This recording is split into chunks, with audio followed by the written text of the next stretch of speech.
Thank you, Long, for welcoming us. That's a great and a pleasure to talk and to interact with you, I hope so. So welcome to my two guests this morning. I'm very pleased to welcoming you, firstly, gang, because I'm really keen of TechNode each day on French web. I usually read the publications and the highlights in Azure. That's what we're talking about this morning with you. What is exactly, and this is the law buzzword, the Chineseness. Do you think we can talk today of Chineseness? Your impression about that? Yeah, sure. I think that's why I'm here. So I think thanks for the presentation, the first presentation. I think probably give you some ideas about what the big companies doing. But I think when we talk about the Chineseness, I think we should, but also our focus is we need to spend more time on the new things, like innovations, startups, including big companies, what they are doing now, what's really happening in China, like Baidu story, 360 story. I think for us it's good story, but from one point of view, it's also boring story because these companies have been there for years. But if you look at the landscape, the new Chinese market, lots of things happening. Even big companies change, Tencent change, Baidu change, Alibaba is also change. You see lots of startups. They are doing different things. Some of them maybe they never compete with big guys, but they are doing some interesting things. So I think that probably something. Hopefully, the audience will feel interesting. Where exactly are you based in China? I'm based in Shanghai. But because our office we have office in Beijing, Shanghai, and Guangzhou, because we are doing tech media, if we talk about tech in China, Beijing always the number one, like Silicon Valley, in States. So I have to be Beijing like half the time. We're gonna see a slideshow to have an overview of this Chineseness app in a moment. Stefan, you're also based in Beijing. I'm in Beijing, yeah. You work for Light in the Box, as Law said. We're gonna interact together, but let's have this overview together, and you can interact with the slides. So let's begin. If we can just see this panorama of Chinese trends, what is the first one? Actually, I think because I prepared these slides, I think probably what we can start with is maybe some of them already know because that's the kind of latest states for the Chinese web. But I think every time we talk about the figures, in Chinese web, it's good. But because if you look at the numbers, new internet users over 600 millions, and the penetration but still under 50%, which means we have lots of opportunities still. If we talk about, as mentioned, like the first presentation, right now, if you are China, we talk about technologies, you cannot avoid the mobile because mobile is so hard. Everything moving to mobile, the traditional business, the traditional internet company, they are talking about mobile, the traditional business, ecommerce, they all about mobile. So the mobile user already have like 500 million already. And also quite interesting is if you look at some other facts, for example here it says like around 23% business sell product online. So which means actually e-commerce is really hard, but still is there are lots of companies that are not really in this market yet, and they are looking at the possibilities. So I think that's to give you some ideas, how the potential about the Chinese market. Do you know on average how many smartphones do have the Chinese? I think I have a figure somewhere here. I think it's over. I can quickly go through that. I can't remember that.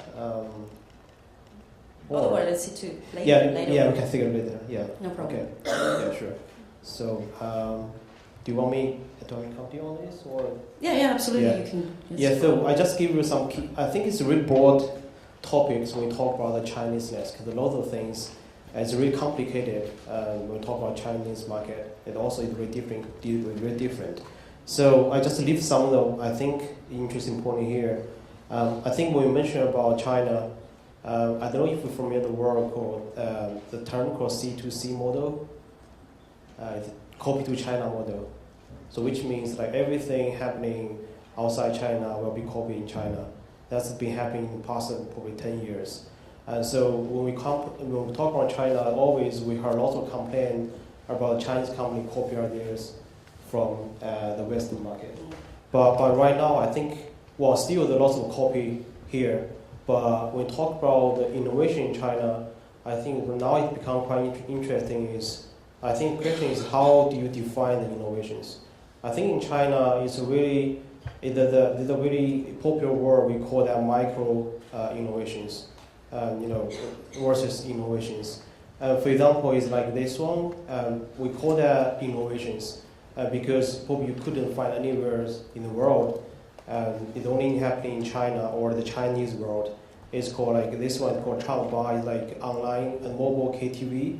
If you're in China, you might know, almost every Chinese, they love KTVs. They go to the KTV, the offline KTV shop. But what happening for this app is getting so popular because when you run this app, you can play the song, you can sing with the song. So this app can record your song together with your voice. So you can share your song, basically you're singing with your friends. So you can become very popular in a cyber place. So it's getting so popular in China. So that's the thing happening for probably only for Chinese. Is it available on for Android? Yeah. Or just only for App Store? It's for both. For both. Okay. Yeah, both. Yeah. And this one we call kind of micro innovation because the idea, I would say, it probably come from Instagram or photo sharing. But what's happening is kind of the Tweetdeck features. Instagram, like you take pictures, they share it. But this one, you take pictures, then you can also allow you to record like 10-second voice. So basically, you can use the voice to describe your feeling of when you take pictures. So it's also became popular in China. So actually, the core idea is not really from China, but they kind of tweeted. So that's also what we call micro. And also this one, I think my favorite one, because I think everyone familiar with the taxi apps, the Uber. I don't know if Uber is strong in France. But basically, the more and more, yeah. Right, okay. So basically, I think the idea is also from kind of Uber or some other apps in Silicon Valley. So basically, Uber is like you open the app, so you can looking for the apps around you. But this one is different. Instead of looking for a taxi around you, they're looking for independent driver around you. The reason is that because in China, we're talking about business, okay? And it's not really often, I think for Chinese, it's kind of weird. We talk about business over the cyberplace. We always like to meet, to have a dinner, lunch, the best way to have drink together. I think the joke is that every contract signed after people get drunk. So it become kind of social issues in China. Always business, always something to do with drinks. So what happening for business people is, they always have cars. What happened after the business dinners? So for this app, what they can help you is they sign lots of contract with independent drivers, and all these drivers are sitting at different place and waiting for your call. So when you get drunk or you cannot drive your car, so you can, open the app and find who's around you. Then you can call the person, and this person will come to the restaurant and to pick you up and to drive you home, to drive your car home. So which is very safe, and also you cost a little bit more money, but everybody's happy. So I think this is also what we call micro innovations. Right. So some other things like the social medias. I think everybody know now Wechat is really hot. And probably 1 year or maybe 2 years ago, we talked about social media. Everybody talked about like Weibo, the Chinese Twitters. So I think both now, I think Wechat now is probably the number one. Then Weibo is getting less and people using that. But interesting part is when we talk about like social medias, Because here, like about Facebook, we used to have something like Facebook before, but now is, for me, at least for me, is we don't really have anything like Facebook right now. I mean, on the PC, on the web space, we don't use like any web-based social network anymore. Everything on mobile, even Weibo is on mobile. But is it easy to just to switch off, from one application to another one? Is it very, easy to use? You mean user experience or? Yeah, user experience. Yeah, I think it's quite easy. I think in China is interesting. Like, I think it's bad. I think for Chinese user we don't really have the what's it called, the loyalty to any apps because when we have something something launched, in the same market we always have plenty of players in the same market. So you can for basically this app, this service offer you almost more or less the same. So I think for users, you can always pick out. It's not like here when we talk about social network, everybody go Facebook, at least for a long time. But in China, it's always happening from the beginning. You have several choice. So I think it's easy for user to switch. Yeah. So right. it's, I suppose, Stephen, you are a heavy user of WeChat and Weibo, aren't you? Yeah, definitely. Mostly which one? For everyday use? They are different. Like for Weibo, you have a microphone there. You talk, and like I have almost like 50,000 followers on Weibo, so they can see what you are talking about. But WeChat is more private. It's like one-on-one or group chatting. So it's really different. Like WeChat is like WhatsApp, and Weibo now I think it's getting more and more similar to Facebook. They have like picture sharing, real-time chatting, so it's getting close to Facebook. It's different. I use them both.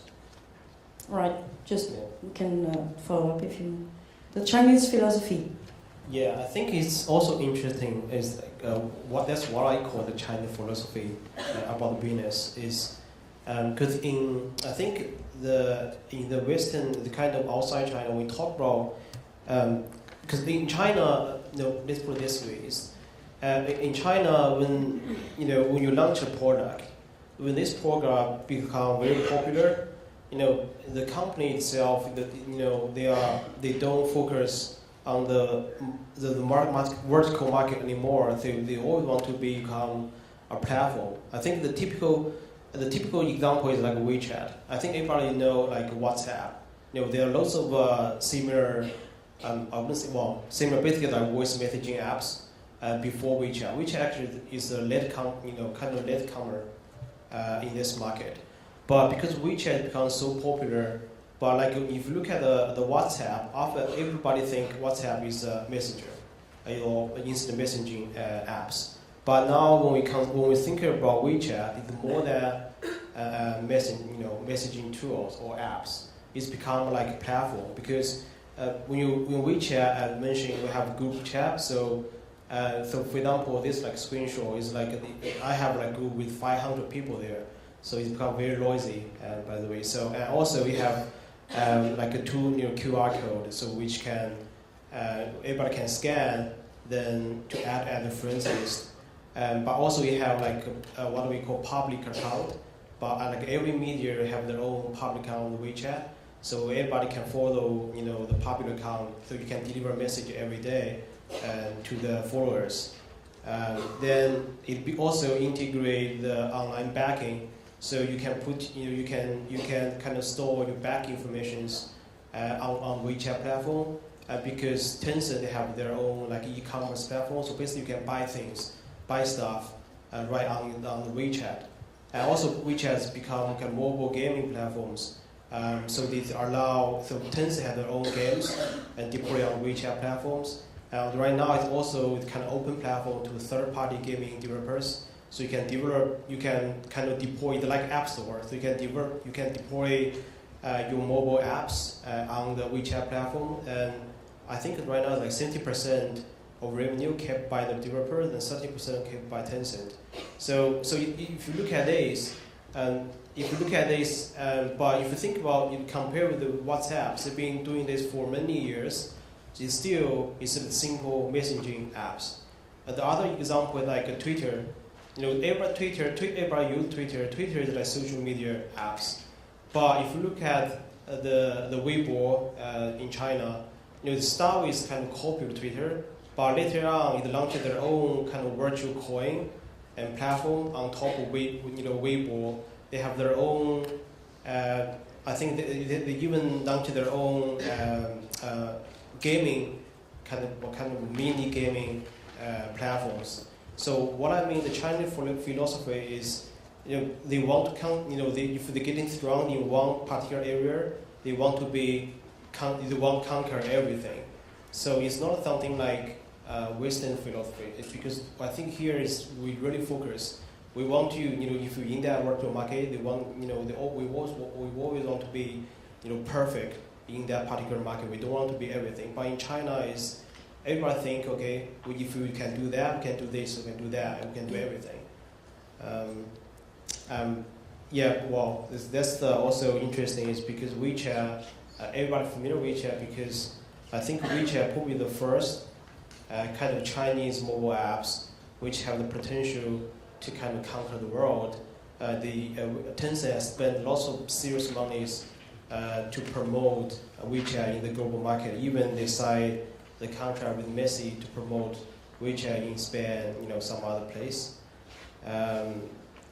So just quickly go through is, we talk when you're in China, you have to do something with game. It could be mobile gaming, it could be gamifications. So here's some examples. This is quite interesting diagram is our jailbreak rate in China. I think the no doubt, China always probably the number one jailbreak country in the world. But if you look at the diagram here, you can see the reason why people, Chinese always jailbreak the iPhone, because if you after jailbreak, you can install some paid apps for free. But if you look at these figures, actually the rate is going down, which actually is kind of reflections is the Chinese users, they're starting to get used to paying for apps, even especially to paying for the games. What about the users concerning the gaming? Do you see in China only young people that very keen of gaming, of mobile gaming, for instance, or is it also more senior? I think it depends on the game. I think it could be any. Of course, the young generation always love games, but there are some games, some games maybe I think even the age over 30, 40, also they love it. It's like the game on WeChat is really straightforward with simple games. I think that some games it looks really stupid, but it's very good game to waste your time on that. So it really depends on the game itself. Here's the figures. You can see that basically tell you how many the smart devices in China. I think right now, roughly you can see is over 600 million smart devices in China. So that's the kind of figures that's about gaming.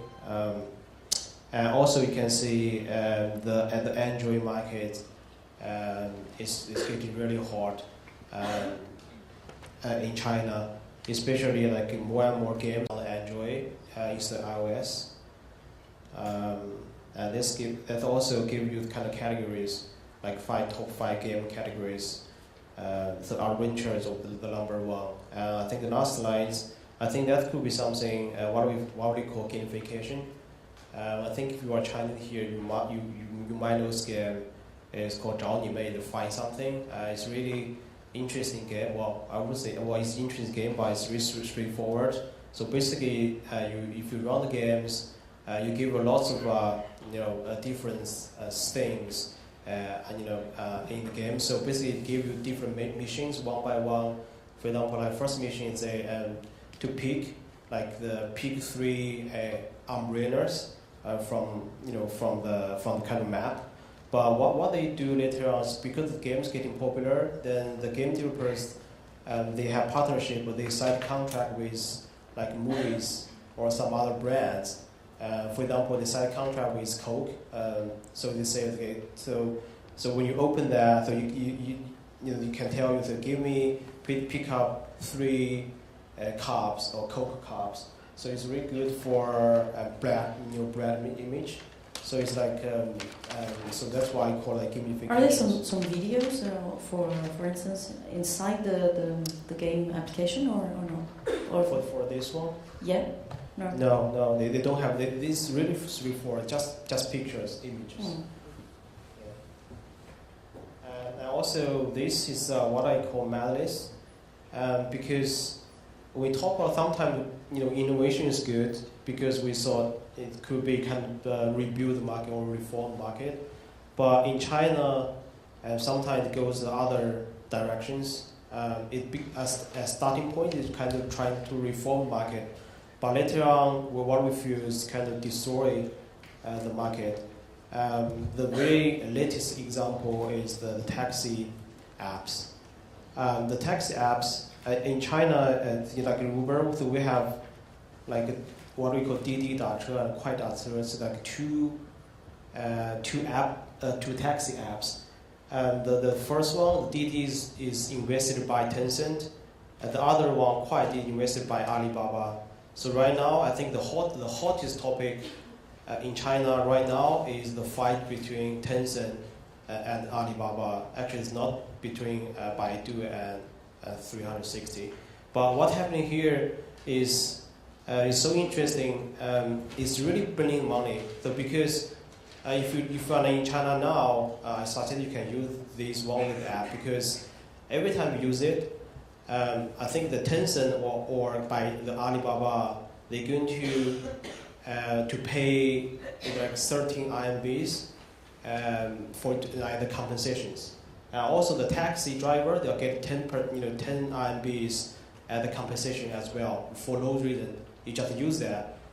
Even sometimes you can randomly you can get a free ride, which is covered by either of these companies. So what happened now is just within 1 month, these two companies they burned 500 million RMBs just for the promotion, just for the market to compete on the market. So I think what I mean is at the beginning is kind of really reform the taxi market because people find it really convenient. You can use the apps to call the taxis. But later on, it's become so complicated because everybody uses apps. Then for like older age, they never use apps. They cannot get a taxi in the street. That's the first issue. The second issue is this app allowed the caller, the user, to kind of to add. So when you use the apps, when you call taxi, you can say, okay, I can give you 5 RMB extra, to make the driver more interesting to pick you up. You can make a bid. Yeah, like a bid. Yeah, like a bid. But then it like some user they complain like every time I have to bid. Then if you don't bid, you cannot get a taxi. And for the driver, they always want to get more money. So if you get a call from someone saying, hey, you don't pay me 5 extra, I don't want to pick up. So it's kind of destroy the market. So that's why like last week the Shanghai government released this regulation saying I think in the rush hours nobody is allowed to use the apps. So it's I think it's only happening in China. It's really kind of Chinese things. But also why Alibaba or Tencent spend such amount of money I think not because they are interested in taxi market. They are interested in mobile payment because they want people to pay using Alipay, which is owned by Alibaba, or use Wechat payment systems, which is run by Tencent. Because that's the mobile payment, that's the market they are interested. They are not really interested in taxi. So it's really controversial. They want to innovate or they want to destroy. Right. Thank you. Maybe we just make a little statement with Stephen. Stephen, you represent the Light in the Box, which is more a European company more than a Chinese company. But you are based in China, in Beijing, as you said. Yeah. When you wrote a mail yesterday night, I was very surprised because you have this point that is a key point. When I was in Amsterdam here in Europe, Yeah. nobody believed you were a Chinese company.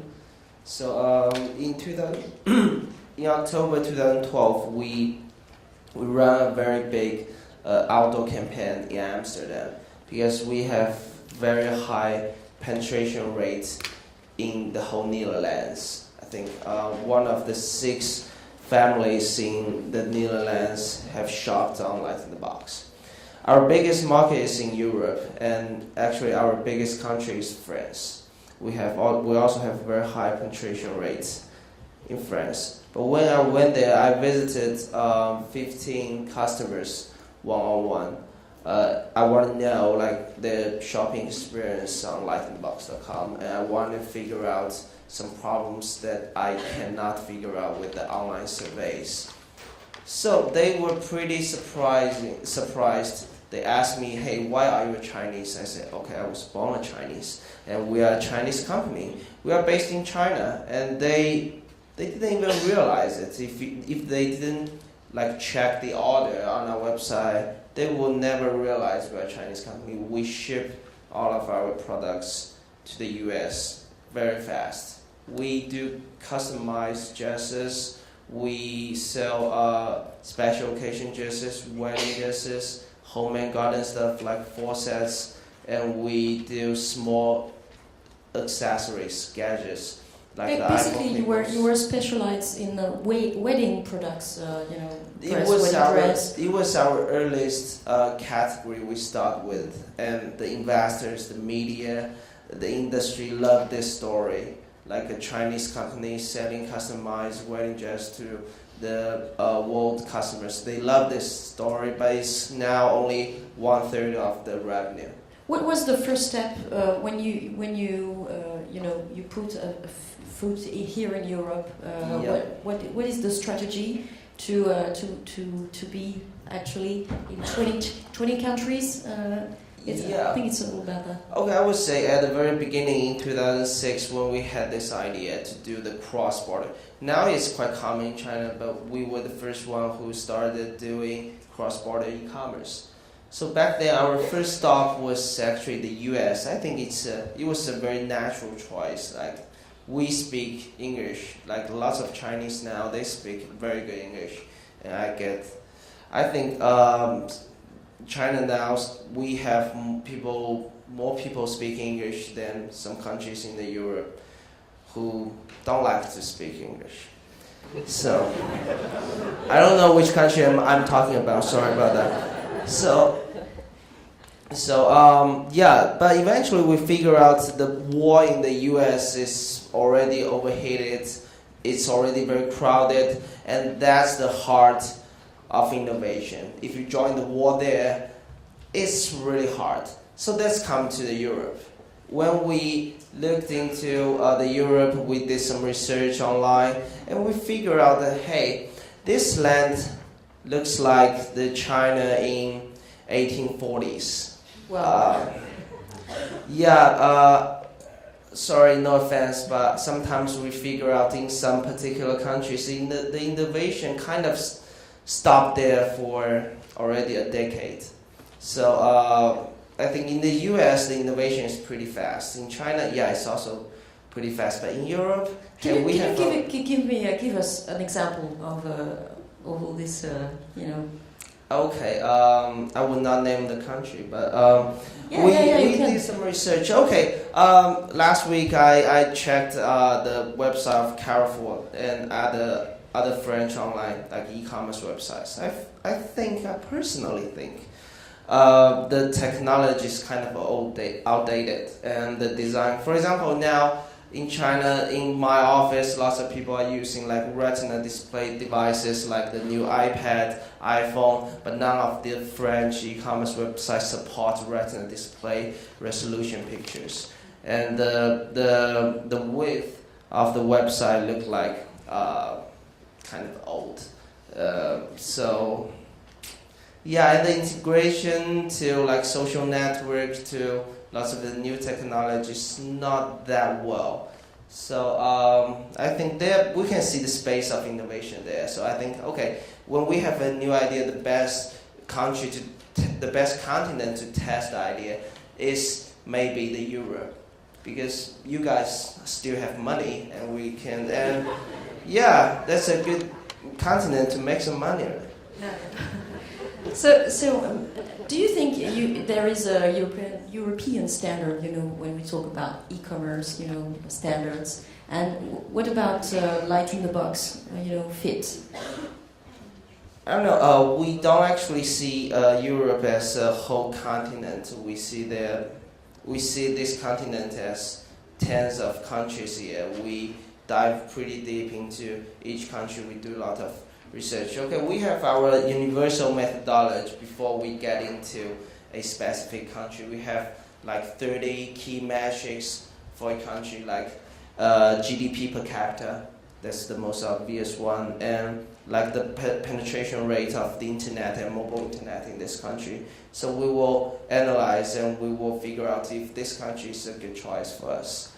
And we hire lots of local employees. They don't work here, they work in Beijing. We have people from more than 20 countries working in our Beijing office. And we have an invisible team in the company we've never met ever. We call them the virtual company. They are from, I would say, 60 to 70 countries. They work online, and we have a system to coordinate them. So we learn pretty fast, and we use the local knowledge to understand each country. And we don't only see localization as translating job. We provide with definitely the best local payment methods. We market on the local social networks, and we know what search engines they use the most. Does that mean that you need a lot of money to expand and to do all? No, we don't need to spend a lot of money. I think the French international companies, they like to spend a lot of money on the flight tickets for the executives. But we don't travel a lot, to be honest.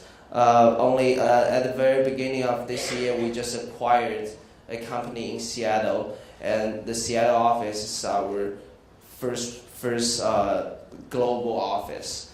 So we learn about the country on the internet. I think now you can know everything about the country on the internet, and you can use the Google Street View to understand what kind of street that is. So you don't have to spend a lot of money. You just learn fast, work hard, and you get it. About a trend that Gang has exposed just a few minutes about gamification and gaming. What about this trend in Europe? Do you think we can just apply easily gamification and gaming inside brand strategies, or is it kind of there are some barriers? What I can see there is a universal trend, not a China-specific trend, is that you need to create more and more interfaces between your brand and your customers. You cannot do the hard sales skills anymore on the mobile world because, for example, you release a Louis Vuitton app on the mobile phone. What can you do? You just show them the pictures, endless pictures that you took for the magazines. I don't think this is going to work.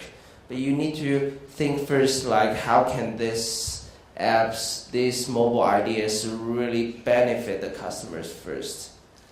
Not only the coupons and discounts, how can they really enjoy it? Why the games are so popular in China? Because Chinese people love to play games. I think people from all over the world like to play games. So when you're thinking about to promote your products, no matter it's bags, dresses, you figure out an idea that users will open your app every single day in the morning as the first thing. Then you can be successful. I suppose you have an application, mobile app. Okay, we have several apps. We have the official apps of Light in the Box and meaninthebox.com. Meaning the Box is the place we sell the small gadgets. And we have a new app. It's called In Time. Mm-hmm. It's a wedding planning app. With this app, you input your expected wedding ceremony date, and we will automatically generate a to-do list for you. And you can share this list from this app to all your families, all your friends, and they can join you. They can chat in real time with you in this app. They can share the pictures, and we can help them to find the local vendors. For now, it's only in the US. I think we're going to expand it to the Europe. So it's kind of the app you will use to plan your wedding. And you will make the shopping decisions, all the shopping decisions in this app. And how many downloads actually? We just released it earlier this year. So we are still testing it. We are still getting the first round of feedback. But when we start promoting it, it will grow pretty fast. Because we are very good. I think at Light in the Box, there's one thing we do very well. We are good at calculating. I think the Chinese people have the reputation of mathematics freaks. We conquer the universities in the US because we can do the mathematics. So now we have more and more MBAs, Stanford MBAs come back to China, and we know the methodologies behind the data. So now when we do marketing, we well calculate them. We build all the formulas to see our ROI on Google, on Facebook, what's the best efficient way to do the ads, what's the best way to target people. Now we can target like the 25-year-old girl in Paris who's getting married. We can use this targeting methods. So when we start promoting it, it will be pretty fast.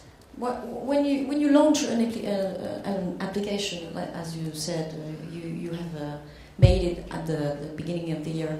What is the marketing plan to launch very fast, to grow? Is the website a support? I suppose so. First, I would say on Light in the Box, we already have a lot of customers over there who's, like for example, from France, and who's already had a very happy experience with us on the wedding apparels. They are our initial customers. They are our free traffic for the app, right? On Facebook, we have more than 1 million fans from all over the globe. So we can pitch them. It's also free traffic. Think this way, without spending a penny, we already have more than 2 million potential customers there. That's our first step. Then you start spending some money wisely. I would say there's one thing we Chinese companies cannot do as well as the French companies is the branding. I can name like at least 50 brands from France, but maybe we don't have the strong brands yet. But then maybe the next step is that we do some ads on Google, on Facebook, and figure out which way is the most efficient to acquire new customers. Do you know Jacques-Antoine Grandjean from Vente Privée? Sorry, I don't understand French. He's the boss of daily deals site and a mobile It's like application. a French version of Groupon? Or No. This is not a sorry, every time I hear some French, my brain. Yeah. And he said to me last year, pure players, this is the end of the pure players here in Europe. What do you think about that? Pure players? Yeah. What do you mean by that? Website and e-commerce website that launched a few years ago. This is so hard to resist towards Amazon or other big marketplaces. What do you think? Okay, I think you need to differentiate yourself from other big competitors. I think I recently read a very good book. It's called David and Goliath. It's about like the smart human being fighting with the giant. You need to differentiate yourself from each other. For example, we were the first one who dared to think to do made-to-order business model for wedding dresses. I think you still have a chance. And the Amazon, they don't do this. They do books, they do Kindle, they do lots of categories except the made to order. Just differentiate yourself and you figure out your opportunities. So you don't fear any, many Goliath in China? Yeah, I think we think the global market is the blue ocean. You have your opportunities there. Think yourself as a pirate. You are facing an ocean. You don't think, hey, there's one more pirate there. They are taking our ocean. No, you can have like 10,000 pirates on the ocean, and everybody will get rich. So don't be afraid, I guess. Just to end this panel, I just have a question that everybody wants to know. Of course, what is the next big trend in Asia, in China? To you, I know you travel. You are very keen over what people do like. The trend in China. Yeah. It's really difficult. Well, I would say, well, a lot of things. I think just to add one more point to Steven. Yeah. I think Lightning Box, it really is a company we really respect. The reason, because it's going to IPO already. I think because when we talk about Chinese companies, I think for a long time, all we talk about, Chinese really local Chinese, and we don't talk about global market. But now, when we talk about Chinese market, we're talking about we bring in more and more international companies come to China. Some succeeds, some fails. But also, the most important thing, we see more and more Chinese companies. They started from startups, but now it become really big in the global market, like in the Lightning Box. And I think, also it's like Wechat from Tencent, because right now I think most people when talk about Chinese companies, everybody think about Tencent or Baidu. But if you talk about the global market, actually, the startups, I would say the Chinese startups, they are moving much faster than big guys. So I think Lightning Box is one of the typical examples. There are some other, there are probably tens of them that are moving very fast. But I think that's one point. The second point is, I think just my personal thoughts. I think it's kind of issues or problems. I don't know if Steven agrees. There are some companies I know that they're original from China. They are getting popular in the global market, but nobody consider them as a Chinese company. And also, some of them they don't want their user to consider them as a Chinese companies. Yes. We consider ourselves as a global company who happens to be based in China. That's the way we think about ourselves. And yes, as Lugan just said, we don't even have only like the cross-border e-commerce company. We have some mobile companies who's doing lots of apps that you will never figure out is from China. It's totally international. You think maybe from Europe, maybe from the US, but you will never think, hey, it's a Chinese company. Yeah. So back to your questions. I think, if you talk about trend, because the trend happening right now in China, I don't know if it's related to everyone here. I would say it's like I think that's my last point here as well. It's something to do with hardware. So I think it's mentioned. It's funny if you look at this phone. I don't think everybody knows that. It's called Apple. Apple means Google plus Apple. And why? If it looks like iPhone 5, exactly look the same thing, but it's running Android. It's also pretty cheap, 1,000 RMB. So that's what we call Shanghai phone. That's happening in the past few years. But what's happening now is in the innovation field, we see more and more what we call Chinese brand in the hardware space. It's like this one is called Xiaomi. Xiaomi phone is also 800 RMB, which is like 100 euro. So you can get like a smartphone like this, and also it's okay. Which higher next VP Android at Google? Yeah. Yes. And also this one called Le TV is an online video site for a long time, but it's also become kind of hardware company because they're selling TVs. For this, like 50-inch smart TVs looks very, very good. Only costs you 3,000 RMBs, which is like probably 500 euro. No, yeah, it's something like 500 euro for 400. 400 euro. Yeah, so it's only a full 50-inch. The smart TVs, the internet TVs. And also, if you look at the ecosystem it has the App Store, but for smart TVs. It has you can watch internet videos, on the TVs. So that's the TV. And also, Xiaomi also have a set box because everybody using still traditional TVs. But if you have this, you can turn your traditional TV become like smart TVs. And also, when we talk about Taobao also launched their own set box. Why? Because they want everybody to shop right on TVs. So and also you have like some kind of copycat like this one called Kodun, these like Likey, Robo, these things. But you also have the 360 you just mentioned. 360, the big company, they have their own hardware companies or department. They do this. It's like 20 RMBs, very, very cheap. But what this thing is like mobile Wi-Fi. Basically, you can plug into your laptop, then turn your laptop into a Wi-Fi hotspot. It's really convenient if you are traveling. And this one is by Geek. It's the Geek Watch. Well, it's probably the first one in the market, fully built on Android. So and also it's going to launch what I call Geek Ring. It's like a ring, but with the NFC embedded, and so it's to work with your phone. So basically, only the person wear the ring can access your phone for securities.